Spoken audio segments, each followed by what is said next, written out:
Okay, so think about the biggest YouTube earners. Hmm. You're probably picturing like the usual famous faces, right? Yeah, the big names everyone knows. But here's something wild. When you look at who gets the most super chats, those direct donations from viewers, Huh? overwhelmingly, it's VTubers. Like globally, it's kind of a mind-blowing stat. Wow, really? Uh-huh. That says a lot about engagement. Totally. And it's not just like a niche thing anymore. The whole VTuber market, it was worth something like 4.4 billion US dollars in 2022. Okay, that's already huge. And it's projected to hit almost 28 billion by 2029. That kind of jump, well, it means we really need to understand what's going on here. Absolutely. Uh, And at its core, VTubing is, well, it's live streaming, but you use a virtual avatar instead of showing your real face. right. The person pulling the strings, the not going to they often play a character, adopt a whole persona. It's this really interesting mix of performance and tech, Exactly. And, lots of talk focuses on the social side, the communities, the which characters. is super interesting too. Yeah. But we wanted to get into the practical stuff, the nitty-gritty. We found this great new study that really goes behind the scenes. Oh, cool. What did it look at? It digs into the actual challenges VTubers face, but also the opportunities when they're creating and, maybe more importantly, operating these avatars day to day. Okay, so less about the why and more about the how. Precisely. And it's not just theory. They actually surveyed and interviewed 16 professional VTubers, so we're getting it straight from the source. That's key. So how does this differ from, say, a regular streamer using a filter, or those virtual influencers you see who are mostly pre-rendered? That's the crucial question, isn't it? The big difference is that live real-time control. Oh, YouTubers are constantly reacting, emoting through their avatar as things happen. It's not pre-recorded stuff. It's this complex dance between the human and the tech. a human-computer interaction thing, basically. Exactly, and that's where we're diving in today. All right, let's get into it. Hmm. The tech side sounds fascinating. Okay, so the equipment. You might think it's just like a fancy webcam filter, but it's way more involved. I bet. It kind of builds on what traditional streamers use, mics, cameras, PCs, all that. Sure, the standard setup. But then it adds these two really unique layers. Yep. The avatar itself, and then how you actually control the avatar. Like a digital puppet and its strings. Perfect analogy. So let's start with the puppet, the avatar. The study points to two main types VTubers generally use. Okay, what are they? First up, 2D models. Think flat illustrations, like drawings. Right, like anime characters sometimes. Exactly, and animating them can be basic, like just switching between a few static pictures. That's cheap, but, well, Pretty limited movement, I imagine. yeah, kind of jerky sometimes. But then there's the more sophisticated 2D approach using something called live 2D. Ah, live 2D. Heard of that. How does it work? So imagine taking that flat drawing and chopping it up into loads of tiny layers, like every hair strand, the eyes, the mouth parts. Okay, like digital paper dolls. Kinda. And the software lets you warp and move those layers individually. So you get much smoother motion, more subtle expressions compared to just flipping images. That sounds way better. But I'm sensing a but. There's always a but, isn't there? Making it look really smooth and natural in Love 2D, it's apparently super labor intensive. Ah, the workload. Yeah, every little movement, every expression needs tons of manual tweaking of all those layers and animation paths. It often means 2D avatars mostly stick to, like, face and upper body stuff. That makes sense. Less complex than full body. And it hits the wallet hard. Getting a good live 2D model commissioned, you could be looking at like $2,000, maybe even $5,000 or more. Oof. Okay, so what's the alternative? That brings us to 3D models. These are more like what you'd see in, say, a modern video game or VR. Gotcha. Full polygonal models. Exactly. They have a proper digital skeleton inside for movement, and they use something called blend shapes. Blend shapes, yeah. They basically let you morph parts of the model, especially the face, to create expressions. Right, so that opens up way more possibilities. Full body movement, walking around in virtual It spaces. sounds much more flexible. It is, but again, trade-offs. You often need a pretty beefy computer to run them smoothly. Resource hungry. And commissioning a custom 3D model. That can range from maybe $500 on the lower end up to $15,000 or even way more for something super complex. Wow. Okay, so a huge range there, whether 2D or 3D. It's a big decision and potentially a big investment. Definitely. So, okay, those are the types. But how do VTubers actually get these avatars made? What tools are they using? Good question. The study kind of breaks it down into two main pathways. Right. First, you've got template-based tools. Mm-hmm. Think software like Vroid Studio that's really popular for the anime style, or MetaHuman for more realistic looks. Okay, so like character creators in a game. Pretty much. They're designed to be easy to use. You pick from menus of parts, hair, eyes, clothes, and tweak them a bit. Good for beginners or people without art skills. But I'm sensing another but. The generic look problem. Exactly. If everyone's using the same building blocks, you can end up with a lot of avatars looking kind of samey. Yeah. There was actually a quote in the study from one VTuber, P1, who said, Vroid hair sometimes looks like a few large strands of seaweed. Huh. Okay, yeah, that paints a picture. So limited uniqueness. Pretty much. Yeah. Which leads to the second route, professional graphics tools. Ah, the heavy-duty stuff. Right. For 2D, you're talking Adobe Photoshop or Clip Studio Paint for the actual drawing.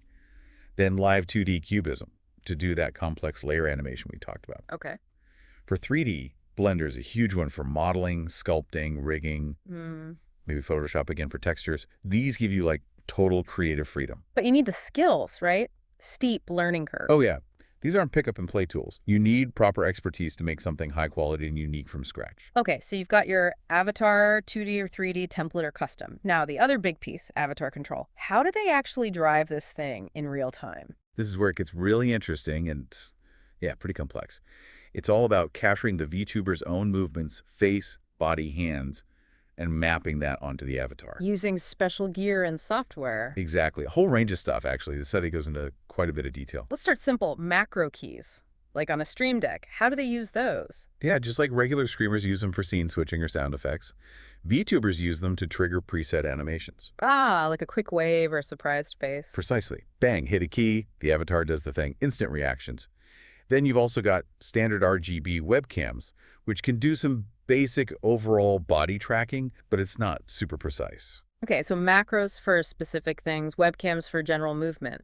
But what about really capturing facial expressions? That seems key. Definitely key. Often it's that same RGB webcam, but paired with software like VTube Studio or VC Face. How does that work? The software watches the video feed, analyzes your face, eyebrow raises, smiles, nods, mouth shapes, and translates that onto the avatar's face in real time. Another popular option, often more accurate for subtle stuff, is using an iPhone with Face ID. Oh, because of the depth sensor. Exactly. That true depth camera gives really detailed tracking data. The downside, it can absolutely chew through your phone battery. Huh, I bet. Okay, face covered. Yeah. What about hands? You'd want hand gestures to feel more alive, right? Yeah, hands add a lot. There are a few ways to tackle hand control.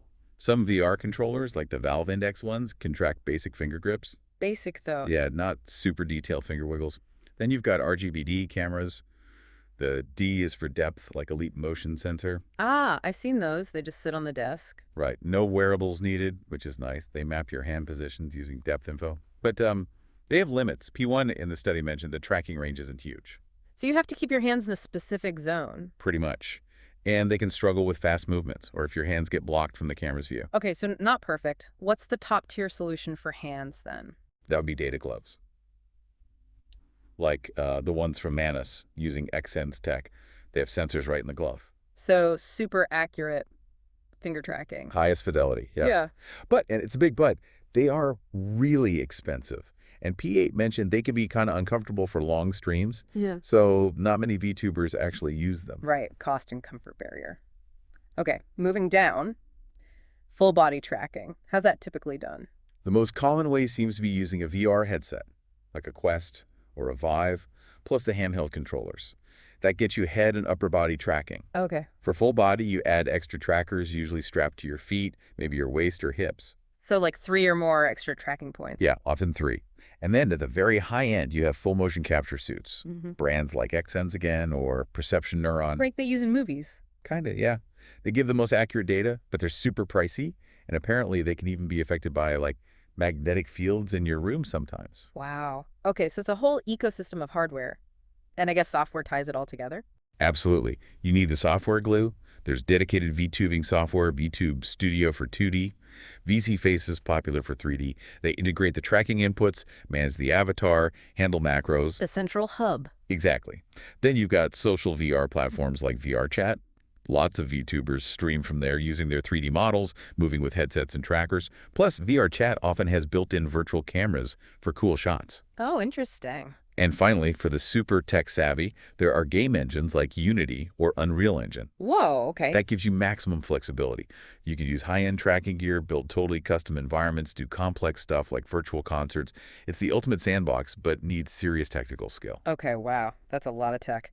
So, with all that potential, what are VTubers actually doing? What are their day-to-day experiences like, according to the study? Let's start right at the beginning, coming up with the avatar idea. Yeah, the first step, avatar ideation. It sounds like a major challenge for many. P1 put it really well. He said, ideating an avatar is as challenging as trying to have a universally appealing appearance from birth.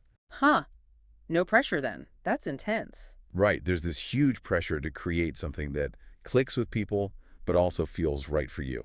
So how do they navigate that? Where do the ideas come from? A lot of them seem to draw heavily from themselves, their own looks, personality traits, hobbies, interests. Oh, okay. Like personal branding almost? Kind of, yeah. The study mentioned P15 pulling from their own life. P9 based their Fox avatar partly on themselves.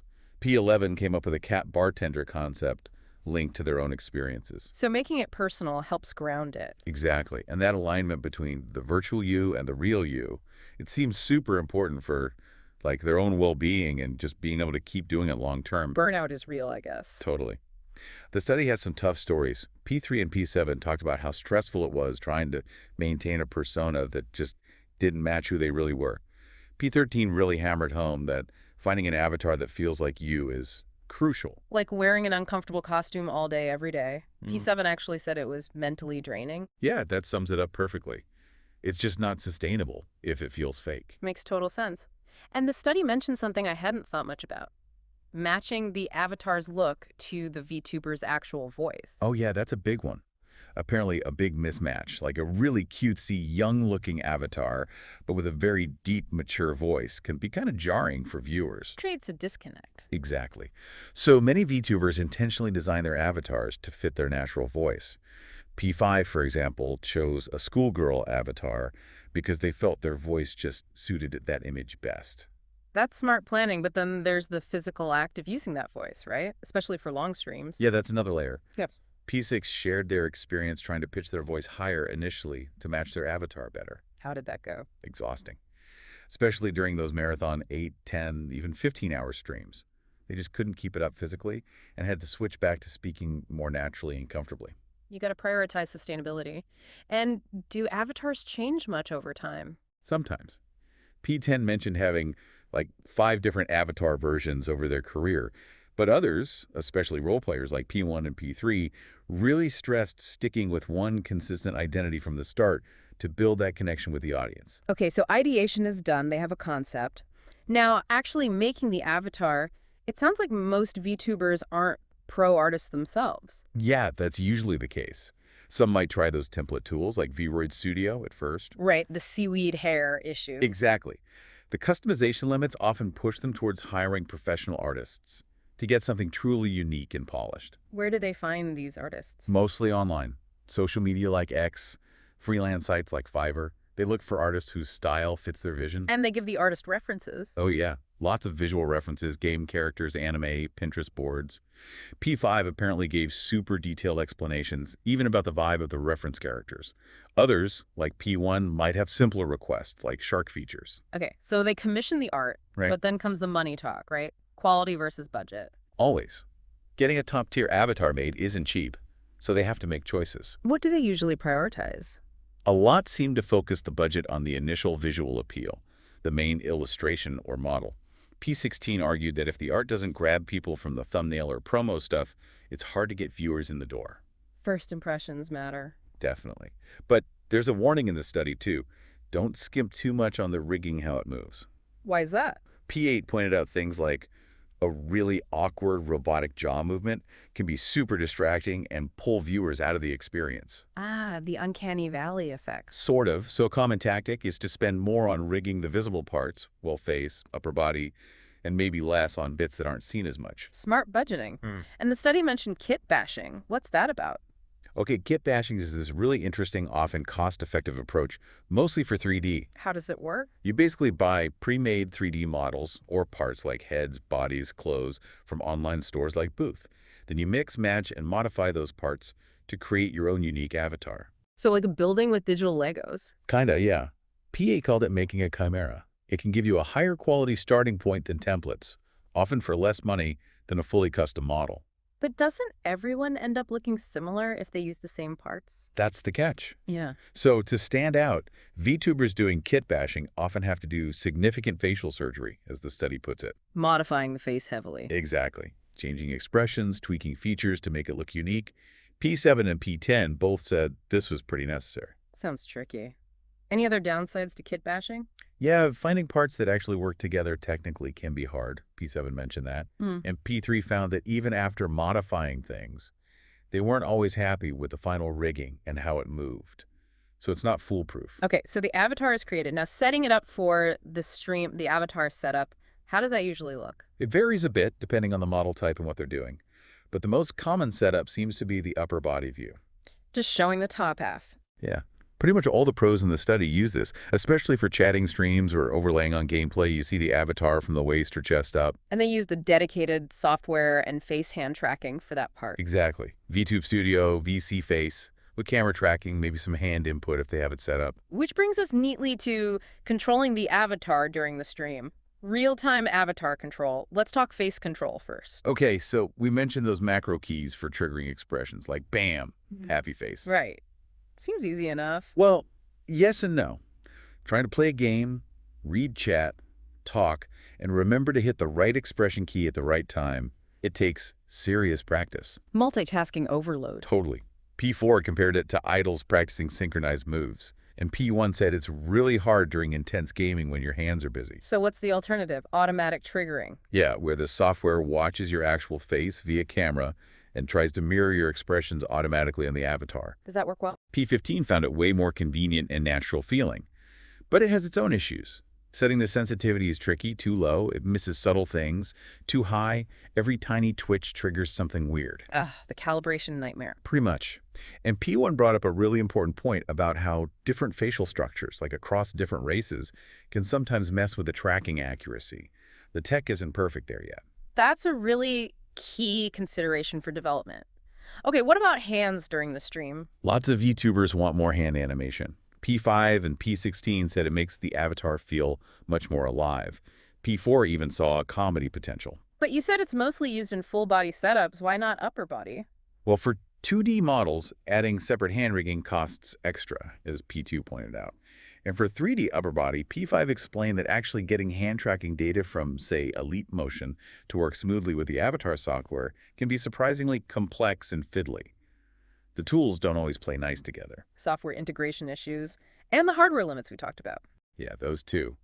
RGB/RGBD cameras have that limited field of view, can interfere with face tracking if hands get too close. P0 found that. And P1 mentioned the range issue again. And data gloves, still mostly too expensive and impractical for everyday streaming, according to P8. Gotcha. So hands are still a bit tricky unless you go full body. Let's talk about that body control then. What are the challenges there? One thing that came up is needing to exaggerate your movements Why? to make sure the trackers pick it up clearly and translate it well to the avatar. P8 and P9 both mentioned this.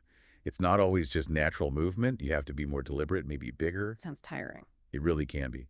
P8 literally called it hard labor, mentioning getting sweaty and out of breath. Yeah. And P9 said they just can't stream as long in full body because it's so physically demanding. Wow. And even then, the tracking isn't perfect. Not always, especially with really fast or complex moves. P3 had that great line about ending up in octopus-like postures sometimes when the tracking gets confused. Huh. Okay, so definitely a demanding way to stream. Now, how do they use these avatars to actually interact with viewers, other streamers? Right, avatar interaction. So with viewers, you have the standard stuff chat, donations. Yeah.